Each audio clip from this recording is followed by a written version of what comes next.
2, they claim mistranslation. I don't claim that for this, although there are instances where a contradiction might probably result from a mistranslation or a misunderstanding of the original intent of the author. 3, they claim they're being taken out of context or misinterpreted. There you go. There's what I claim. Or they just call you a witch or a sodomite. You're a witch and a sodomite. No, I'm kidding. That's funny though. Try to burn you at the stake. I'm not going to burn you at the stake. I'm not going to burn anybody at the stake. I don't believe in that. So don't worry. I mean, and God's not going to tell me anytime soon to burn anyone at the stake. So I'm not worried about that, or kill anybody, or do any of those bad things. Or they shoot themselves in the face with a double-barrel shotgun. Okay, that's fine. Okay, okay, I have to, okay, getting on, moving on. Again, there's actually plenty of evidence against the Christian God's existence, such as evolution, the scientific inaccuracy of the Bible, the historical inaccuracy of the Bible, the already covered contradictory nature of the Bible, the omnipotence omniscience paradox, the who created the creator conundrum, and a bunch of others. The all but proven theory of evolution, I mean as proven as, say, gravity, shows us that we exist independent of the will of some sort of creator. I disagree with that. Sure, there's no reason to assume so, but yeah, it's, yes, the creator set evolution in motion. That was God's plan.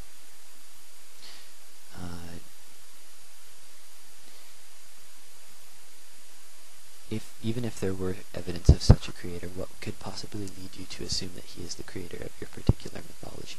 Okay, I think that all creators are one and the same. I think that all mythologies point to the same creator. They ascribe different personality traits to this single creator, but I think ultimately they're the same. Maybe some are more correct than others, and I think that Christianity is the most correct. What makes Christianity more correct than other mythologies? And I'm not to call them mythologies. I don't think that Christianity is mythology. I think it's real, but if we want to talk in that context, then yeah, what makes it more real than other mythologies?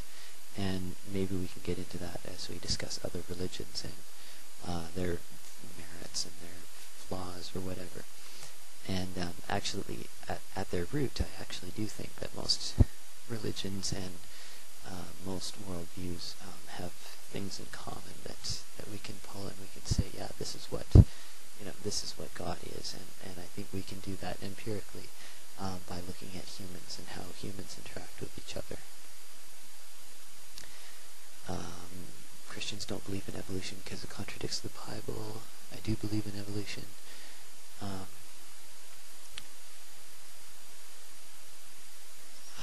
I don't object to scientists actually.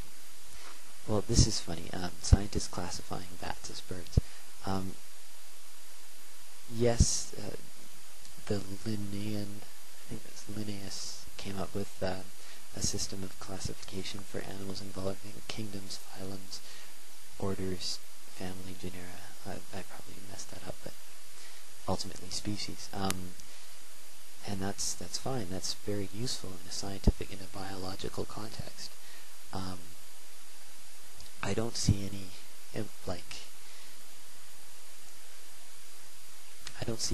any necessary reason stemming from nature to necessarily classify anything as anything.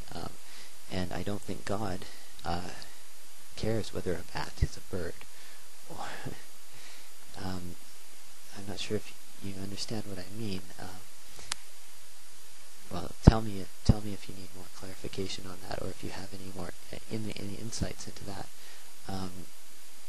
Yeah, because both science and religion are human constructs as regards to the classification of animals and species. You should object to scientists saying that we live on a round planet. I do. I think it's pear-shaped. yeah, as I was talking about before, round is a matter of where you stand on the universe. If you stand in the middle of a plane, you look in all 360 degrees directions, and you will see that you're standing on a flat surface. I think that's a fair enough judgment to make, and I think that's a perfectly valid way of looking at the world.